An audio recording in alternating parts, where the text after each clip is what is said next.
जिस बहू ने शादी के बाद इस घर को अपना समझकर दिन रात सबकी सेवा की, उसी बहू के बीमार पड़ते ही उसे नाटक करने वाली कह दिया गया।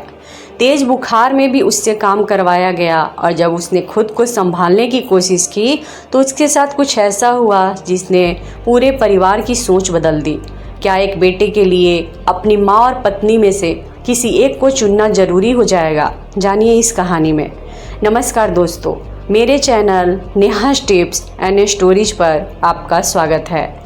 आज मैं आपको एक बहू की बहुत ही दर्द भरी कहानी सुनाने जा रही हूँ, जिसे सुनकर आपके आंखों में भी आंसू आ जाएंगे। आशा करती हूँ कि आपको ये कहानी बहुत पसंद आएगी। काव्या अपने कमरे में बिस्तर पर लेटी हुई थी। दवा का असर होने के कारण उसके पलकों पर भारीपन था, लेकिन शरीर का दर्द कम होने का नाम ही नहीं ले रहा था। तेज बुखार ने उसे इस कदर तोड़ दिया था कि करवट बदलना भी उसके लिए किसी कठिन परीक्षा से कम नहीं था। माथा तप रहा था, हाथ पैर में जान नहीं थे और आंखें बार बार बंद हो जा रही थी। तभी दरवाज़ा तेजी से खुला और मीरा देवी अपनी बेटी नैना के साथ कमरे में आ पहुंची। दोनों के चेहरे पर चिंता नहीं बल्कि नाराज़गी साफ दिखाई दे रही थी। बिना उसकी हालत पर ध्यान दिए नैना ने झटके से उसका हाथ पकड़ लिया और तीखे स्वर में बोली, बहुत आराम हो गया तुम्हारा, चलो उठो, घर का इतना काम पड़ा है। काव्या घबराकर उठने की कोशिश करने लगी, लेकिन उसका शरीर साथ नहीं दे रहा था। उसने कांपती आवाज़ में कहा, माँ जी, दीदी मुझसे खड़ा भी नहीं हुआ जा रहा, बहुत चक्कर आ रहे हैं। उसकी बात पूरी भी नहीं हुई थी कि मीरा देवी ने कठोर स्वर में कहा, बीमारी का नाटक हमारे सामने मत करो। घर में कोई तुम्हारी सेवा करने नहीं बैठा है। जितनी ताकत बहाने बनाने में लगाती हो उतनी काम में लगाओ। दोनों ने मिलकर उसे ज़बरदस्ती उठाने की कोशिश की। बुखार से कांपती काव्या का संतुलन बार बार बिगड़ रहा था। उसे खुद भी महसूस हो रहा था कि उसका शरीर अब जवाब दे रहा है। उसने जैसे तैसे अपने हाथ छुड़वाने की कोशिश की, लेकिन अगले ही पल जो होने वाला था उसने इस परिवार की कहानी को हमेशा के लिए बदल दिया था। आखिर ऐसा क्या हुआ जिसने इस घर की नींव तक हिला दी?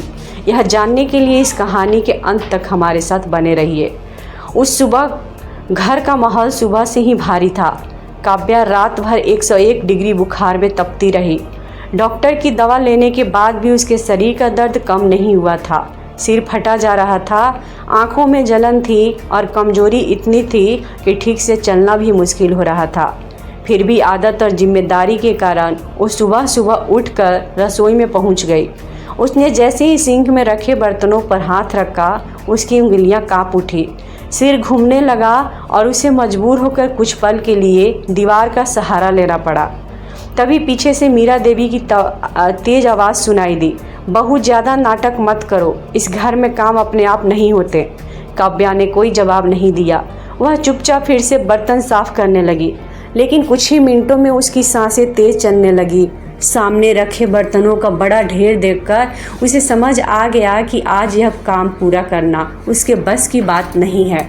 उसने कांपते हाथों से अपना मोबाइल उठाया और पास की दुकान से डिस्पोजल प्लेटें और पेपर ग्लास मंगवा लिए, ताकि कम से कम आज बर्तन धोने का काम ना करना पड़े। कुछ देर बाद जब उसने सबके सामने उन्हीं प्लेटों में खाना परोसा तो जैसे पूरे घर में तूफान खड़ा हो गया। मीरा देवी ने गुस्से से प्लेट उठाकर मेज पर पटक दी और बोली, हे भगवान, यह क्या कर दिया तुमने?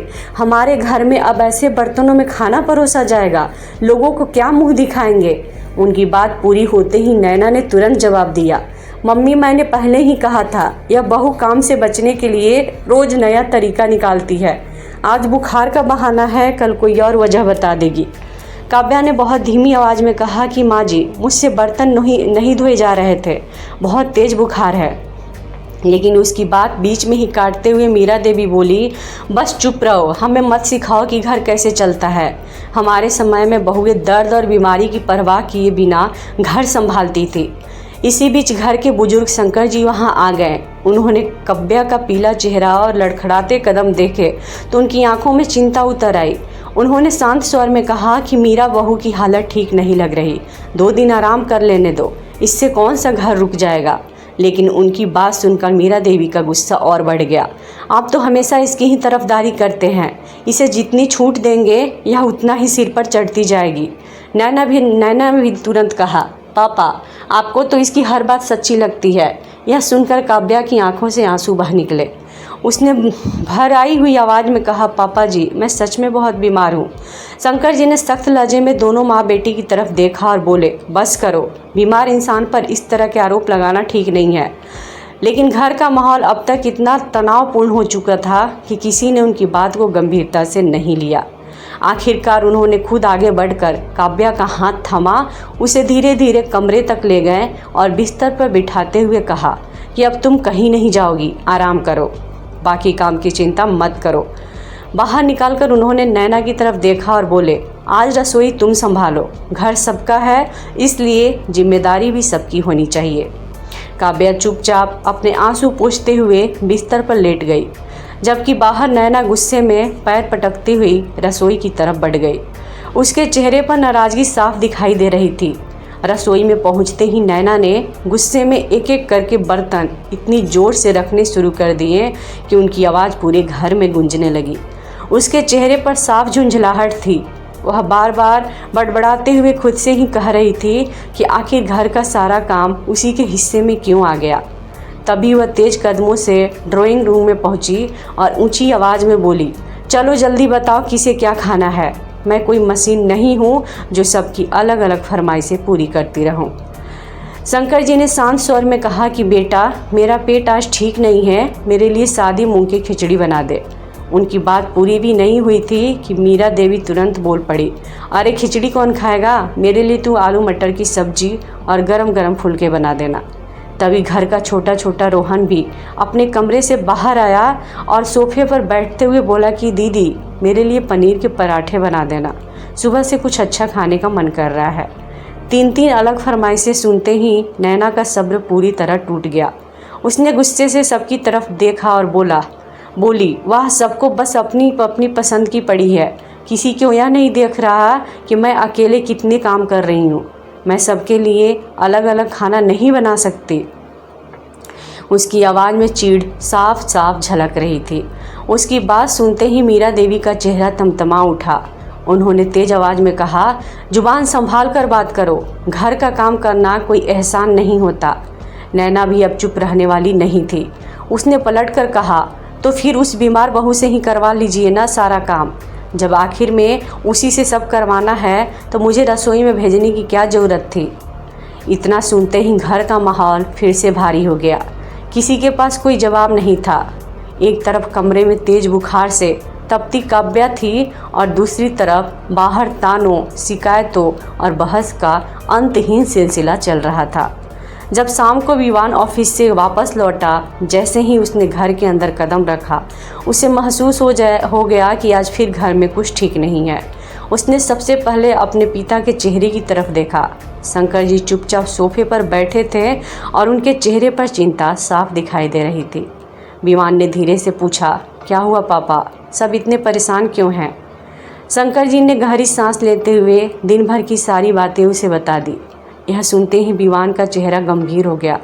घर में फैलते तनाव को देखकर विवान ने थके हुए चेहरे से सबकी तरफ देखा, फिर गहरी सांस लेकर शांत लेकिन दृढ़ आवाज़ में बोला, रहने दीजिए, इतना झगड़ा करने से क्या होगा, मैं बाहर से ही खाना ले आता हूँ, सब लोग वहीं खा लेंगे। पापा के लिए बस खिचड़ी बना देना, और नैना एक बार जाकर अपनी भाभी से भी पूछ लो कि वह क्या खाएगी। विवान की बातें सुनते ही नैना का चेहरा गुस्से से लाल हो गया। उसने आंखें तरेरते हुए तीखे स्वर में कहा, क्यों, मैं क्या उसकी नौकरानी लगी हूँ जो कमरे में जाकर महारानी से पूछूं कि उन्हें क्या खाना है? इतनी चिंता है तो आप खुद जाकर पूछ लो भैया, आखिर आपकी ही पत्नी है, आप ही सेवा कर लो उसकी। विवान ने बहन की तरफ देखा। उसकी आंखों में नाराज़गी साफ झलक रही थी। उसने खुद को संभालते हुए लेकिन कड़े शब्दों में कहा, अजीब बात है नैना, जब भाभी खुद चलकर तुम सबसे पूछती है कि क्या खाना है, तब तुम्हारी फरमाइशों की लिस्ट खत्म नहीं होती। यह बना लो, वह बना लो, आज यह खाने का मन है, कल ओ, और अगर वह कभी अपने मन से कुछ बना दे तो तुम लोगों के मुंह से एक निवाला भी नहीं उतरता। लेकिन आज वो बीमार होकर बिस्तर पर क्या पड़ गई, तुम्हें उसके लिए 2 कदम चलना भी नौकरों वाला काम लगने लगा। इतना सुनते ही मीरा देवी भड़क उठी। उन्होंने गुस्से से ऊंची आवाज़ में कहा, बस बहुत हो गया, ज़्यादा हिम्मत मत ले अपनी पत्नी की। अभी 2 दिन ही हुए हैं और तू हमें ही गलत ठहराने लगा। हमें भी समझ आता है, चुप हो जा अब। लेकिन विवान इस बार चुप नहीं हुआ। उसने माँ की बात अनसुनी करते हुए नैना की तरफ देखा और सख्त लहजे में कहा, जाकर चुपचाप अपनी भाभी से पूछो कि वह क्या खाएगी। बीमार है वो इंसान, इतना तो इंसानियत के नाते कर ही सकती हो तुम। भाई की बात टालने की हिम्मत नैना में नहीं थी। वो झुंझलाते हुए, पैर पटकते हुए काव्या के कमरे तक पहुंची। दरवाज़ा खोलते ही उसने तंज भरी मुस्कान के साथ कहा, क्यों महारानी जी, क्या खाएंगी आज? बताइए क्या आदेश है आपका, हम बना देंगे आपके लिए। बिस्तर पर पड़ी काव्या बुखार से तप रही थी। उसका चेहरा पीला पड़ चुका था, शरीर दर्द से कांप रहा था। उसने मुश्किल से आंखें खोलते हुए धीमी आवाज़ में कहा कि दीदी जो भी बनेगा मैं वहीं खा लूँगी, मुझे कुछ खास नहीं चाहिए। नैना ने ठंडी हंसी के साथ कहा, मैं पापा के लिए खिचड़ी बनाने जा रही हूँ। काव्या ने कराहते हुए कहा, हाँ दीदी वहीं ठीक है, मैं भी खिचड़ी ही खा लूँगी। नैना तुरंत बाहर आई और मीरा जी के पास जाकर ऊंची आवाज़ में बोली, देखा मम्मी, आपने कैसे स्वाद लग गए हैं महारानी को। बिस्तर पर पड़ी है फिर भी नखरे कम नहीं हो रहे हैं। कह रही है जो बनाओगी वहीं खा लूँगी, मतलब साफ है कि कुछ अच्छा बनाकर खिलाओ। मेरी अच्छाइयों का कितना फ़ायदा उठाया जा रहा है, देख लो सब कुछ बना बनाया मिल रहा है ना देवी जी को, इसलिए आराम से पड़ी हैं। उसकी आवाज़ सुनकर मीरा देवी का चेहरा भी तानों से भर गया। घर का माहौल फिर से कड़वे शब्दों और आरोपों से गूंज उठा। एक तरफ कमरे में पड़ी काव्या दर्द और अपमान से चुपचाप आंसू बहा रही थी और दूसरी तरफ उसके लिए महारानी जैसे तानों की आवाज़ें गूंज रही थी।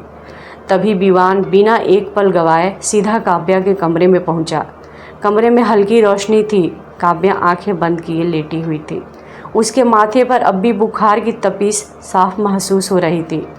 विवान ने धीरे से उसका हाथ अपने हाथ में लिया। काव्या ने आंखें खोली तो सामने अपने पति को देखकर उसकी आंखें भर आई। उसने मुस्कुराने की कोशिश की लेकिन उसके चेहरे पर दर्द साफ झलक रहा था। काव्या ने आंखें खोली तो सामने अपने पति को देखकर उसकी आंखें भर आई। उसने मुस्कुराने की कोशिश की लेकिन उसके चेहरे का दर्द साफ झलक रहा था। विवान ने उसके माथे पर हाथ रखते हुए धीमी आवाज़ में कहा, तुम्हारी तबीयत अभी भी ठीक नहीं हुई। काव्या ने धीरे से सिर हिलाया और बोली, मैं ठीक हूँ, बस थोड़ी कमजोरी है। विवान समझ गया कि वह सच छुपाने की कोशिश कर रही है। उसने बिना कुछ कहे उसका तापमान देखा। बुखार अभी भी बहुत तेज़ था।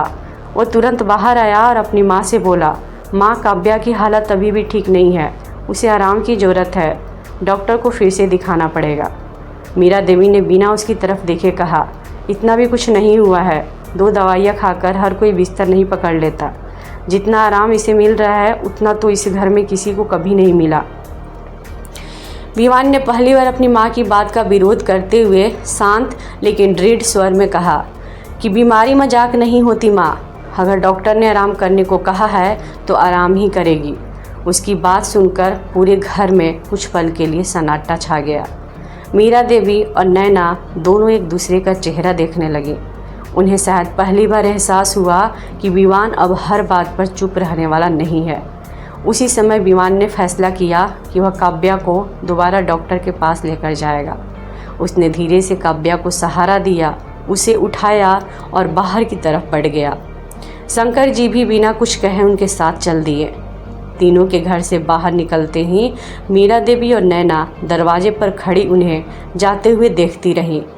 विवान बिना देर किए काव्या को डॉक्टर के पास ले गया। डॉक्टर ने उसकी हालत देखते ही पहले उसका तापमान जांचा। तेज बुखार और लगातार बढ़ती कमजोरी देखकर उन्होंने तुरंत दवाइयाँ लिखी और कुछ ज़रूरी इंजेक्शन भी लगाए। जांच पूरी करने के बाद डॉक्टर ने गंभीर स्वर में कहा कि मरीज को पूरी तरह आराम की ज़रूरत है। ज़रा सी भी काम उसकी हालत और बिगाड़ सकता है। कम से कम कुछ दिनों तक उन्हें बिल्कुल भी घर का कोई काम नहीं करना चाहिए। समय पर दवा दीजिए, हल्का खाना खिलाइए और इनका पूरा ध्यान रखिए। डॉक्टर की बात सुनकर विवान ने सिर हिला दिया। उसके चेहरे पर चिंता साफ दिखाई दे रही थी। उसने सारी दवाइयाँ ली और बहुत संभल कर काव्या को घर लेकर आया। घर पहुंचते ही विवान ने अपने हाथों से काव्या को दवा दी। फिर उसके माथे पर ठंडी पट्टी रखते हुए धीमी आवाज़ में बोला कि तुम बस आराम करो, किसी बात की चिंता मत करना। उसकी आंखों में बेबसी साफ झलक रही थी। अगले दिन ऑफिस में एक बहुत ज़रूरी मीटिंग थी जिसमें उसका पहुंचना अनिवार्य था।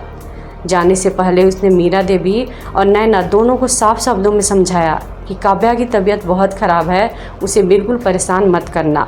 डॉक्टर ने सख्त आराम करने के लिए कहा है। इतना कहकर वह भारी मन से ऑफिस के लिए निकल गया। विमान के जाते ही घर का माहौल फिर बदल गया। कुछ ही देर बाद मीरा देवी और नैना तेज कदमों से काव्या के कमरे में पहुंची। काव्या दवा के असर से हल्की उनिंदी अवस्था में थी। शरीर बुखार से तप रहा था और आंखें मुश्किल से खुल रही थी। तभी अचानक नैना ने उसका हाथ कसकर पकड़ लिया और तीखे स्वर में बोली, बहुत आराम हो गया तुम्हारा, चलो उठो, घर का काम पड़ा है। काव्या घबरा गई। उसने कमज़ोर आवाज़ में कहा कि माँ जी, दीदी, मुझसे खड़ा भी नहीं हुआ जा रहा, बहुत चक्कर आ रहे हैं। लेकिन उसकी विनती का उन दोनों पर कोई असर नहीं हुआ। मीरा देवी ने उसका हाथ पकड़ते हुए कठोर स्वर में कहा, यह बीमारी का नाटक हमारे सामने मत करो। घर में कोई तुम्हारी सेवा करने नहीं बैठा है। जितनी ताकत बहाने में लगाती हो उतनी काम में लगाओ। दोनों ने मिलकर ज़बरदस्ती उसे बिस्तर से खींचकर खड़ा करने की कोशिश की। बुखार और कमजोरी से कांपती काव्या खुद को संभाल नहीं पा रही थी। उसका शरीर जैसे पूरी तरह जवाब दे चुका था। उसने अपने हाथ छुड़वाने की कोशिश की, लेकिन उसी दौरान उसका संतुलन बिगड़ गया। अगले ही पर उसका सिर पीछे की दीवार से बहुत ज़ोर से टकरा गया। कमरे में एक तेज आवाज़ गूंजी और काव्या दर्द से करा उठी। उसके सिर से खून बहने लगा। लाल धार उसके माथे से होती हुई चेहरे पर फैल गई। उसकी आंखों में दर्द और डर साफ दिखाई दे रहा था। कुछ ही सेकंड बाद वहीं फर्श पर गिर पड़ी। पूरे कमरे में सन्नाटा छा गया। केवल उसकी धीमी कराहे और फर्श पर टपकती खूनों की बूंदों की आवाज़ सुनाई दे रही थी। एक पल के लिए नैना भी घबरा गई, लेकिन अगले ही पल उसने खुद को संभालते हुए कहा कि देखा मम्मी, खुद ही संभल नहीं सकती, अब सारा दोष हमारे सिर पर आएगा। मीरा देवी के चेहरे पर भी घबराहट साफ दिखाई दे रही थी, लेकिन उन्होंने तुरंत खुद को संभाल लिया। दोनों ने दर्द से तड़पती काव्या की तरफ एक बार देखा और फिर बिना कुछ कहे कमरे से बाहर निकल गई। काव्या फर्श पर पड़ी दर्द से कराहती रही। उसके सिर से लगातार खून बह रहा था। वह उठने की कोशिश करती, लेकिन हर बार दर्द उसे फिर वहीं गिरा देता। उसकी आंखों से आंसू लगातार बह रहे थे। कमरे में मदद के लिए पुकारने की भी उसमें ताकत नहीं बची थी। उधर मीरा देवी और नैना अपने कमरे में जाकर बैठ गई। दोनों के चेहरे पर डर साफ दिखाई दे रहा था। सांसें तेज चल रही थी और दोनों एक दूसरे की तरफ बेचैनी से देख रही थी। तभी शंकर जी ने उन्हें इस हालत में देखा तो चिंतित होकर पूछा, क्या हुआ, तुम दोनों इतनी घबराई हुई क्यों हो? दोनों माँ बेटी ने नज़रें चुराते हुए बस सिर हिला दिया, जैसे कुछ हुआ ही ना हो। लेकिन उनके चेहरे की घबराहट देखकर शंकर जी को कुछ अनहोनी का आभास हो गया। वे तुरंत काव्या के कमरे की तरफ बढ़े। कमरे में कदम रखते ही उनका दिल दहल गया। काव्या ज़मीन पर पड़ी थी।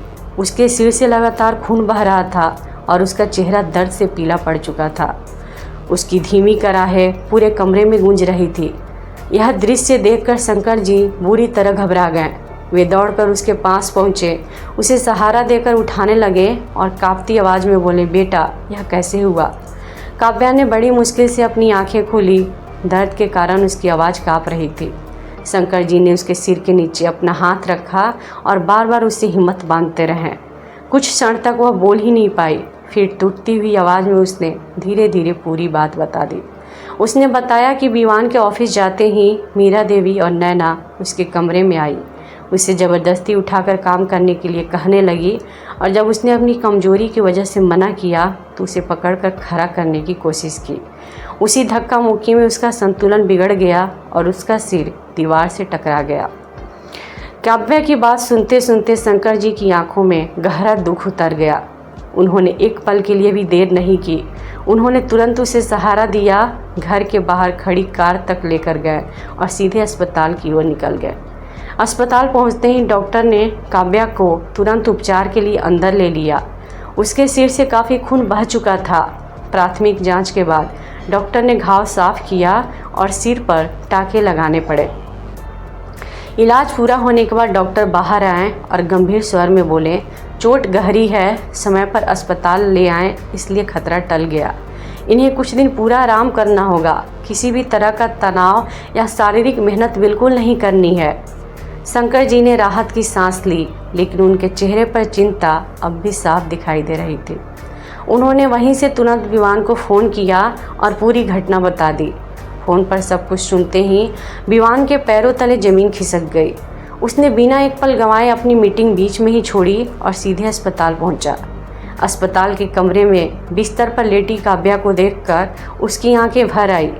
सिर पर पट्टी बंधी हुई थी, चेहरा पीला पड़ चुका था और दवा के असर से उसकी आंखें आधी बंद थी। विवान धीरे से उसके पास बैठ गया। उसने काव्या का हाथ अपने हाथों में लिया और बहुत धीमी आवाज़ में कहा, अब मैं तुम्हें अकेला नहीं छोड़ूंगा। काव्या ने उसकी तरफ देखा, कुछ कहना चाहा, लेकिन शब्द उसके होठों तक आकर रुक गए। उसकी आंखों से बहते आंसू ही उसके मन का सारा दर्द बयान कर रहे थे। शाम तक डॉक्टर ने काव्या को घर ले जाने की अनुमति दे दी। विवान और शंकर जी बहुत सावधानी से उसे घर लेकर पहुँचे। घर के मुख्य दरवाजे पर मीरा देवी और नैना पहले से खड़ी थी। दोनों के चेहरे पर बेचैनी साफ दिखाई दे रही थी। उन्हें पूरा यकीन था कि अब घर पहुंचते ही विवान उनसे जवाब मांगेगा, लेकिन ऐसा कुछ नहीं हुआ। विवान बिना किसी से कुछ कहे सीधे काव्या को उसके कमरे में ले गया। उसने बहुत सावधानी से उसे बिस्तर पर लिटाया, समय पर दवा दी और तकिया ठीक करते हुए बस इतना कहा कि अब तुम किसी बात की चिंता मत करना। पूरे घर में अजीब सी खामोशी फैल गई। मीरा देवी और नैना बार बार एक दूसरे की तरफ देख रही थी। उन्हें समझ नहीं आ रहा था कि यह सन्नाटा आने वाला तूफान की आहट है या किसी बड़े फैसले की शुरुआत। कुछ देर बाद विवान कमरे से बाहर आया। ड्राइंग रूम में मीरा देवी, नैना और शंकर जी बैठे थे। पूरे घर में ऐसा सन्नाटा था कि किसी की सांसों की आवाज़ तक साफ सुनाई दे रही थी। विवान कुछ क्षण तक बिना कुछ बोले सबकी तरफ देखता रहा। उसकी आंखों में गुस्से से ज़्यादा दर्द था।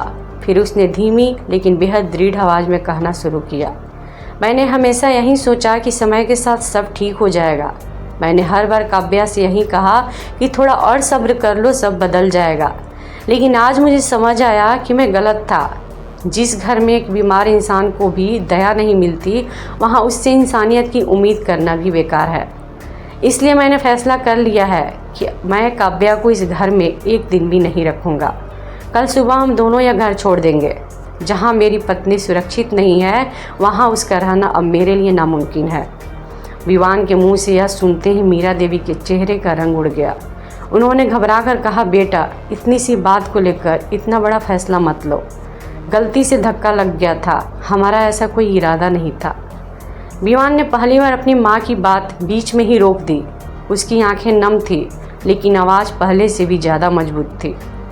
माँ गलती उसे कहते हैं जो अनजाने में हो जाए, लेकिन जब किसी को बार बार मना करने के बाद भी बिस्तर से खींचकर उठाया जाए, उसकी बीमारी को नाटक कहा जाए, उसकी तकलीफ़ पर ताने मारे जाएं और उसके गिर जाने के बाद भी उसे उसी हालत में छोड़ दिया जाए, तो उसे गलती नहीं कहते, उसे बेरहमी कहते हैं। अगर पापा समय पर कमरे में नहीं पहुंचते तो शायद आज मैं अपनी पत्नी को इस हालत में भी नहीं देख पाता। यह सुनते ही पूरे कमरे में खामोशी छा गई। नैना ने पहली बार नज़रें झुका ली। उसके पास कोई जवाब नहीं था। मीरा देवी भी चुप थी।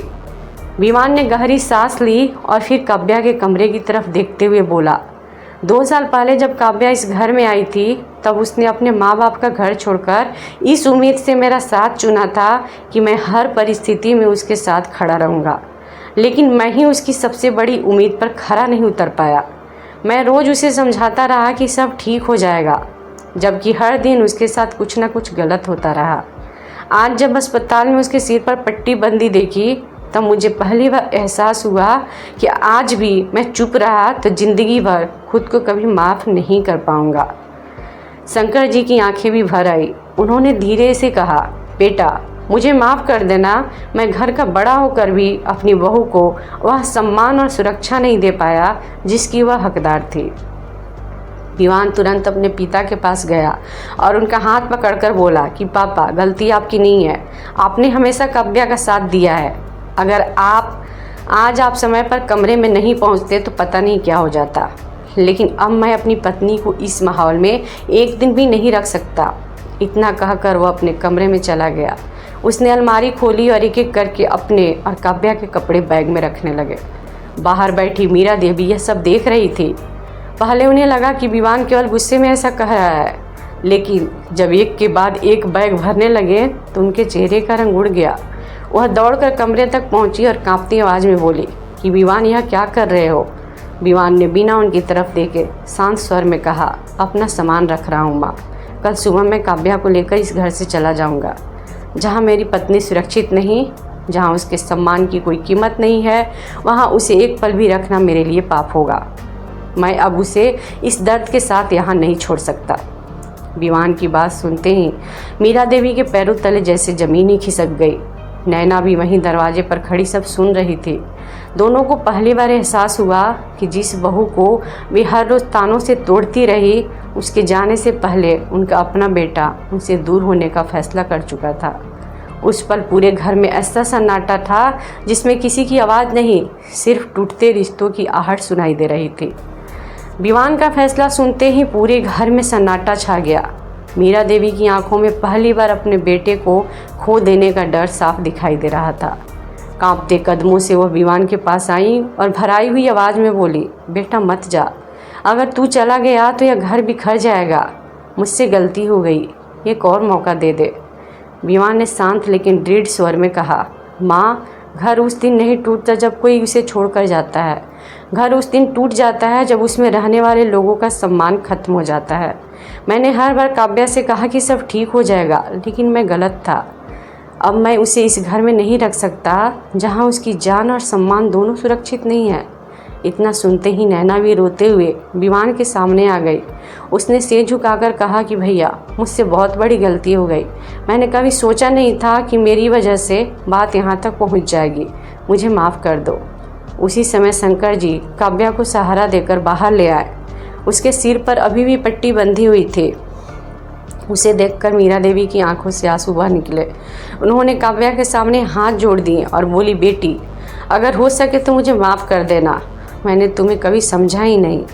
काव्या की आंखें भी भर आई, लेकिन उसने सिर्फ इतना कहा कि माँ जी, रिश्ते माफ़ी से नहीं, बदलते हुए व्यवहार से जुड़ते हैं।